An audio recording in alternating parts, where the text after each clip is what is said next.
아담은 성경에서 인류의 첫 번째 인간으로 인간 또는 땅에서 만들어진 자를 의미하는 이름을 가지고 있습니다. 그의 가장 중요한 사건은 선악을 알게 하는 나무의 열매를 먹은 죄로 인해 에덴 동산에서 추방되는 것입니다.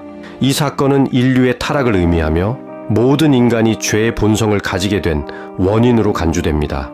이로 인해 죽음과 고통이 세상에 들어오게 되었습니다. 아담의 이야기는 하나님의 명령에 순종하는 것의 중요성을 가르치며 한 인간의 선택이 얼마나 큰 영향을 미칠 수 있는지 일깨워 줍니다. 하와는 성경에서 인류의 첫 번째 여성으로 생명 또는 살아있는 자를 의미하는 이름을 가지고 있습니다. 그녀는 인류의 어머니였지만 선악을 알게 하는 나무의 열매를 먹어 인류의 타락을 초래했습니다. 하와의 이야기는 하나님의 명령에 순종하는 것은 축복을 가져오지만 불순종은 파멸과 고통을 초래한다는 것을 보여줍니다. 또한 우리의 선택이 단순히 개인적인 결과뿐만 아니라 가족과 이웃에게도 영향을 미칠 수 있다는 것을 일깨워 줍니다. 가인은 성경에서 아담과 하와의 첫째 아들로 동생 아벨을 살해한 것으로 알려져 있습니다. 이는 인류의 첫 살인 사건입니다. 가인의 이야기는 질투와 분노가 얼마나 파괴적일 수 있는지 보여줍니다. 우리는 감정을 제어하고 하나님 앞에서 겸손하게 행동해야 합니다. 또한 우리의 행동에는 책임이 따르며 잘못된 선택은 심각한 결과를 초래할 수 있음을 깨달아야 합니다. 가인의 문제는 단순히 동생에 대한 질투나 분노가 아니라 그의 마음속에 깊이 뿌리박힌 죄성에서 비롯된 것입니다. 이는 모든 인간이 아담의 죄로 인해 타락했으며 자신의 힘으로는 하나님 앞에 의로워질 수 없다는 교리, 즉 원죄 개념과 관련이 있습니다. 하나님은 가인에게 죄를 다스릴 기회를 주셨습니다. 이는 우리에게도 하나님의 도움을 받아 죄와 싸우고 올바른 선택을 할 책임이 있음을 상기시킵니다. 셋은 아담의 셋째 아들입니다. 그의 이름이 배정됨 또는 하나님의 선물을 의미하는 데서 알 수 있듯이 그는 아벨을 대신한 새로운 희망의 시작을 상징합니다. 셋 자체에 대한 구체적인 행적은 성경에 많이 나오지 않습니다. 그러나 그는 인류의 영적 계보를 이어가는 중요한 역할을 합니다. 셋의 후손 중 하나인 에녹은 하나님과 동행했으며 그의 계보는 노아에게 이어져 인류의 새로운 시작의 가능성과 영적 유산의 중요성을 가르쳐줍니다. 에녹은 성경에서 아담의 후손 중 하나로 노아의 증조할아버지입니다. 그의 이름은 헌신을 의미합니다. 에녹의 가장 중요한 사건은 그가 죽음을 보지 않고 하늘로 올려졌다는 것입니다. 이는 에녹이 하나님과의 깊은 관계로 인해 특별한 방식으로 하나님께로 갔음을 알 수 있습니다. 에녹의 이야기는 하나님과의 동행의 중요성을 강조합니다. 그의 삶은 하나님과 긴밀한 관계를 유지하며 그분의 뜻에 따라 사는 것이 얼마나 중요한지 보여줍니다. 또한 그는 죽음을 보지 않고 하늘로 올려진 것으로 하나님과의 깊은 관계가 영원한 생명으로 이어질 수 있음을 가르칩니다. 무드셀라는 성경에서 가장 오래 산 인물입니다. 그는 에녹의 아들이자 노아의 할아버지로서 인류의 중요한 조상 중 한 명입니다. 그의 이름은 죽음이 보내질 때로 해석될 수 있으며 이는 그의 죽음이 대홍수의 예고로 여겨졌음을 암시할 수 있습니다. 그는 에녹의 아들로서 아버지의 영적 유산을 이어받은 것으로 추정할 수 있습니다. 무드셀라의 이야기는 하나님의 시간표와 계획의 중요성을 강조합니다. 그의 장수는 하나님의 인내와 인류에 대한 사랑을 상징할 수 있으며 그의 죽음이 대홍수의 시작과 연결되어 있음은 하나님의 심판이 정해진 시간에 이루어짐을 보여줍니다. 또한 그의 삶은 하나님의 약속과 계획을 신뢰하는 것의 중요성을 가르쳐줍니다. 라멕은 가인의 7대 손입니다. 그는 성경에서 처음으로 2명의 아내를 둔 것으로 기록된 인물이며 그의 이름은 강력한 자를 의미할 수 있습니다. 그의 2 아내로부터 낳은 아들들은 목축업자의 조상, 연주자의 조상, 철공업자의 조상으로 각각 기록되어 있습니다. 라멕을 통해 우리는 중요한 2가지 교훈을 얻을 수 있습니다. 첫째, 이 세상에서는 하나님의 자녀들보다는 세상 사람들이 더 성공할 수 있다는 것입니다. 그것은 하나님의 축복은 이 세상의 것이 아니라는 것을 알고 위의 것을 바라는 믿음이 있어야 한다는 것입니다. 둘째, 그의 이야기는 선대의 잘못된 행동이 후대에까지 영향을 미칠 수 있음을 경고하며 우리로 하여금 폭력의 악순환을 끊고 용서와 화해의 길을 찾도록 인도합니다. 세상은 점점 악해져 갔습니다. 하나님께서는 그들의 마음속으로 언제나 악한 일만 생각하고 있는 것을 보시면서 땅 위에 사람 만드신 것을 슬퍼하고 마음 아파하셨습니다. 그러나 하나님의 구속 사역은 결코 실패할 수 없습니다. 그 사역에서 은혜를 받은 사람이 바로 노아입니다. 그가 의인으로 살 수 있었던 것은 창세기 6장 8절의 말씀처럼 하나님께 은혜를 입었기 때문입니다. 은혜란 전혀 받을 자격이 없는 자에게 베푸는 과분한 호의입니다. 노아의 이름은 안식을 의미합니다. 그는 하나님의 지시에 따라 방주를 건축했습니다. 이 방주는 대홍수로부터 그의 가족과 각종 동물들을 구하기 위한 것이었습니다. 노아는 하나님의 명령에 순종하여 방주를 만들고 대홍수가 지나간 후 새로운 세상에서 살아남았습니다. 노아의 이야기는 순종과 믿음의 중요성을 강조합니다. 그는 하나님의 명령에 따라 방주를 건축함으로써 믿음을 실천했으며 이를 통해 구원을 받았습니다. 노아의 삶은 어려운 상황 속에서도 하나님의 지시에 따르는 것이 얼마나 중요한지를 보여줍니다. 또한 하나님과의 관계를 통해 새로운 시작과 희망을 얻을 수 있음을 가르쳐 줍니다. 함은 노아의 세 아들 중 한 사람입니다. 그의 이름은 열정적인 의미가 있습니다. 함은 가나안의 아버지로 알려져 있으며 학자들은 그의 후손이 주로 이집트인, 아프리카인, 바빌로니아인, 블레셋인, 가나안인으로 봅니다. 함의 삶에서 가장 주목할 만한 사건은 그가 아버지 노아의 벌거벗은 모습을 보고 형제들에게 알린 일입니다. 이로 인해 노아는 함의 아들 가나안에게 저주를 내렸습니다. 따라서 노예되리라는 아버지의 저주는 여호수아의 가나안 정복에서 성취됩니다. 그들은 나무 패며 물 깃는 자가 되었습니다. 노아가 가나안에게 내린 저주는 하나님의 심판이 공의롭고 의로우며 죄에 대한 대가가 있음을 보여줍니다. 하나님께서는 죄에 대해 눈감지 않으시며 죄에 대한 적절한 대응을 요구하십니다. 니므롯은 함의 후손이며 그의 이름은 반역자라는 뜻을 가집니다. 니므롯은 강력한 사냥꾼으로 알려져 있는데 동물이 아닌 사람을 사냥하여 노예로 만드는 폭군으로 해석됩니다. 성경에서는 니므롯의 왕국은 신할 땅에 있는 바빌론과 에렉과 아갓과 갈레에서 시작되었다. 그리고 니느웨와 갈라 사이에 레센을 세웠는데 그것은 매우 큰 성이었다 고 말합니다. 또한 그는 바벨탑 건설과 관련된 인물로도 알려져 있으며 이 사건은 인류가 하나의 언어를 사용하며 하늘에 이르려는 탑을 건설하다가 하나님께서 그들의 언어를 혼란시키고 전 세계로 흩어지게 하신 것으로 기록되어 있습니다. 니므롯의 이야기는 그는 여호와를 무시하는 힘센 사냥꾼이었다 는 말씀을 통해 그의 교만과 하나님에 대한 반역을 알 수 있습니다. 이는 하나님의 주권과 계획에 대한 불순종을 나타냅니다. 이것을 통해 우리는 하나님을 경외하고 그분의 뜻에 순종하는 것이 얼마나 중요한지 배울 수 있습니다. 아브라함은 성경에서 가장 중요한 인물 중 하나로 유대교, 기독교, 이슬람교의 공통 조상으로 여겨집니다. 그의 이름은 많은 민족의 아버지를 의미합니다. 아브라함의 원래 이름은 아브람이었으나 하나님과의 언약을 맺은 후 이름이 변경되었습니다. 아브라함의 이야기는 믿음의 중요성과 하나님의 약속에 대한 신뢰를 강조합니다. 그는 보이지 않는 것을 믿음으로 따랐으며 하나님의 뜻에 순종함으로써 큰 복을 받았습니다. 우리는 아브라함을 통해 어떤 믿음의 삶을 배울 수 있는지 다음 편에서 계속하겠습니다. 구독과 좋아요 그리고 알람 설정 부탁드립니다. 샬롬.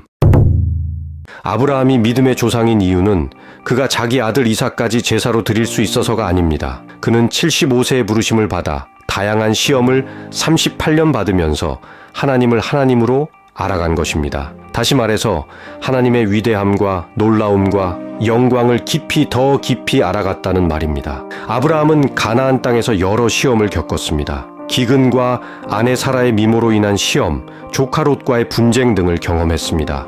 그러나 하나님은 아브라함과 계속해서 언약을 맺으셨으며 그런 하나님의 인내와 인도하심으로 아브라함은 믿음으로 하나님을 신뢰하며 순종했습니다. 하나님께서는 오랜 세월을 통해 인간의 일평생을 통해 우리를 아브라함과 같이 믿음의 사람으로 만들어 갑니다. 이것이 아브라함을 통해 배울 수 있는 믿음이며 그가 믿음의 조상인 이유입니다. 사라가 얼마나 이쁘면 나이가 65세쯤 되었는데도 그의 미모로 인해 애굽 왕에게 자기 아내를 바쳤을까요? 이 사건을 통해 우리가 몇 가지 교훈을 얻을 수 있습니다. 첫 번째, 아브라함의 행동은 인간이 어려운 상황에서 두려움과 자기 보호 본능에 따라 하나님보다 자신의 방법을 선택할 수 있음을 보여줍니다. 이는 우리 모두가 죄성을 가지고 있으며 때로는 믿음보다 두려움이 우리의 행동을 지배할 수 있음을 상기시킵니다. 두 번째, 아브라함의 거짓말에도 불구하고 하나님은 사라를 보호하시고 아브라함의 가족을 보존하셨습니다. 하나님의 섭리와 보호는 우리의 실수와 약함에도 불구하고 작동함을 보여줍니다. 하나님은 그의 약속을 지키시고 그의 백성을 돌보시는 분입니다. 세 번째, 이 사건은 하나님의 신실함과 인간의 책임 사이의 긴장을 보여줍니다. 하나님은 아브라함과 사라에게 약속하신 것을 신실하게 지키셨지만 아브라함은 하나님을 신뢰하고 진실하게 행동할 책임이 있었습니다. 이는 우리에게도 하나님을 신뢰하고 그분의 뜻에 순종할 책임이 있음을 가르쳐 줍니다. 아브라함과 사라의 이야기는 우리가 어려움 속에서도 하나님을 신뢰하고 그분의 약속에 의지해야 함을 상기시킵니다. 동시에 우리의 행동이 결과를 가져오며 하나님 앞에서 진실하고 책임감 있는 삶을 살아야 함을 가르쳐 줍니다. 사라는 아브라함의 아내이자 이삭의 어머니입니다. 그녀의 원래 이름은 사레였으나 하나님과의 언약을 맺은 후 이름이 변경되었습니다. 사라의 이름은 왕비를 의미합니다. 65세 나이에도 애구방이 좋아할 만큼 아름다운 미모를 자랑합니다. 그녀는 90세라는 고령 나이에 아들 이삭을 낳았습니다. 이는 하나님의 기적적인 개입과 약속을 보여주는 사건입니다. 또한 사라는 하갈과 이스마엘을 자신과 아브라함의 가정에서 내쫓는 결정을 내리기도 했습니다. 사라의 이야기는 하나님의 시간표와 약속의 확실성을 가르쳐 줍니다. 그녀의 불임과 고령에서의 출산은 불가능해 보이는 상황에서도 하나님의 약속이 이루어질 수 있음을 보여줍니다. 또한 사라는 믿음과 인내의 본을 보여주며 하나님의 계획에 순종하는 것이 얼마나 중요한지를 가르쳐 줍니다. 롯은 아브라함의 조카이자 그와 함께 고향을 떠나 여러 지역을 여행하며 목축업에 종사한 성경 인물입니다. 그러나 그의 가축이 많아지면서 아브라함과의 목초지 분쟁이 발생했고 결국 두 사람은 헤어지게 되었습니다. 롯은 소돔 지역을 선택하여 정착했으나 이 지역은 죄악이 가득한 곳이었습니다. 롯의 삶에서 가장 중요한 사건은 소돔과 고모라의 멸망입니다. 하나님은 이 두 도시의 죄악으로 인해 멸망을 결정하셨으며 롯과 그의 가족은 천사들의 도움으로 위기에서 구출되었습니다. 그러나 롯의 아내는 뒤돌아보다가 소금 기둥이 되었습니다. 롯의 이야기는 세상의 유혹에 대한 경고를 제공합니다. 롯은 소돔과 같은 죄악이 가득한 곳에서 살았음에도 불구하고 구원은 받았지만 그의 선택은 많은 어려움과 시험을 가져왔습니다. 이는 우리에게 하나님의 뜻과 가치에 따라 삶의 결정을 내리는 것의 중요성을 가르쳐 줍니다. 또한 소돔과 고모라의 멸망은 하나님의 공의로운 심판을 보여주며 죄에 대한 대가가 있음을 상기시킵니다. 우리는 롯의 경험을 통해 세상의 유혹에 빠지지 않고 하나님의 뜻에 따라 살아가는 것의 중요성을 배울 수 있습니다. 이스마엘은 아브라함과 그의 이집트 종 하갈 사이에서 태어난 아들입니다. 그의 이름은 하나님이 들으심을 의미합니다. 이스마엘은 아브라함의 첫째 아들이며 아람 민족의 조상 중 한 명으로 여겨집니다. 이스마엘은 어려움과 갈등 속에서 성장했습니다. 그의 어머니 하갈은 사라의 시기를 받아 황야로 도망쳤으나 하나님의 계시를 받고 돌아왔습니다. 그는 사막에서 사냥꾼으로 성장했으며 나중에 이집트 여인과 결혼했습니다. 이스마엘의 이야기는 하나님의 섭리와 계획이 때로는 우리의 이해를 넘어설 수 있음을 보여줍니다. 하나님은 이스마엘과 하갈을 보호하고 축복하셨으며 이스마엘도 큰 민족의 조상이 되었습니다. 이는 하나님의 약속이 우리의 상황과 환경을 초월한다는 것을 가르쳐 줍니다. 또한 이스마엘의 삶은 우리에게 인내와 견딤의 중요성을 일깨워 줍니다. 이삭은 아브라함과 사라의 아들로 그의 이름은 웃음을 의미합니다. 이삭의 탄생은 하나님의 기적적인 약속의 실현으로 아브라함과 사라가 고령에도 불구하고 아들을 얻었다는 것을 나타냅니다. 이삭의 삶에서 가장 중요한 사건 중 하나는 그가 제사로 바쳐질 뻔한 사건입니다. 이는 그의 아버지 아브라함의 믿음과 순종을 시험하는 순간이었으며 이삭은 이 사건을 통해 하나님의 구원과 신실함을 경험했습니다. 또한 우리 대신 십자가에 못 박혀 죽으신 예수님의 구속을 바라볼 수 있는 메시지를 담고 있습니다. 이삭의 이야기는 하나님을 신뢰하고 그분의 뜻에 순종하는 것, 그리고 평화와 화해를 추구하는 것의 중요성을 가르쳐 줍니다. 리브가는 이삭의 아내이자 야곱과 에서의 어머니입니다. 그녀의 이름은 매듭 또는 함정을 의미할 수 있습니다. 리브가는 이삭과 결혼한 후 장기간의 불임 끝에 쌍둥이 아들 야곱과 에서를 낳았습니다. 그녀는 야곱을 더 편애했으며 이는 나중에 가족 내 갈등과 야곱이 축복을 받는 과정에서 중요한 역할을 했습니다. 리브가의 이야기는 하나님의 섭리와 계획을 따르는 것의 중요성을 보여줍니다. 그녀는 이삭의 아내로 선택되었고 불임을 극복하여 중요한 역할을 한 후손을 낳았습니다. 그러나 그녀의 삶은 또한 가족 내에서 편애와 갈등의 결과를 보여주며 우리로 하여금 공정함과 하나님의 계획에 대한 신뢰의 중요성을 가르쳐 줍니다. 에서는 성경에서 이삭과 리브가의 아들이자 야곱의 쌍둥이 형제입니다. 태어날 때 이미 붉은 털로 덮여 있었기에 그의 이름은 완성된 의미를 가지고 있습니다. 그는 사냥꾼으로서의 기술이 좋았고 아버지 이삭의 총애를 받았습니다. 그러나 그는 자신의 장자권을 한 그릇에 죽과 맞바꾸는 경솔한 결정을 내렸고 나중에는 아버지의 축복을 동생 야곱에게 빼앗기는 사건을 경험했습니다. 이 사건은 가족 내 갈등의 시작이었으며 이로 인해 그는 부모를 괴롭히기 위해 3명의 이방인 여자와 결혼하였으며 야곱과 에서 사이에 오랜 불화의 원인이 되었습니다. 에서는 자신의 장자권을 죽 한 그릇에 팔아넘김으로써 단기적인 만족을 추구했지만 그로 인해 장기적인 영적 유산을 상실했습니다. 이는 우리에게 순간적인 욕망이나 물질적 만족보다는 하나님의 뜻과 영원한 가치에 집중해야 한다는 교훈을 가르쳐 줍니다. 야곱은 이삭과 리브가의 아들로 에서의 쌍둥이 동생이며 이스라엘 민족의 조상입니다. 그는 형 에서의 장자권과 아버지 이삭의 축복을 얻기 위해 속임수를 사용했습니다. 야곱의 이야기는 인간의 취약함과 하나님의 은혜를 보여줍니다. 야곱은 속임수와 실수를 저질렀지만 하나님은 그를 버리지 않으시고 변화시키시며 축복하셨습니다. 이는 우리가 완벽하지 않음에도 불구하고 하나님의 사랑과 용서를 받을 수 있음을 상기시킵니다. 또한 야곱의 삶은 하나님과의 씨름 속에서도 축복을 얻을 수 있음을 보여주며 우리로 하여금 하나님과의 관계를 깊이 탐구하고 순종할 것을 도전합니다.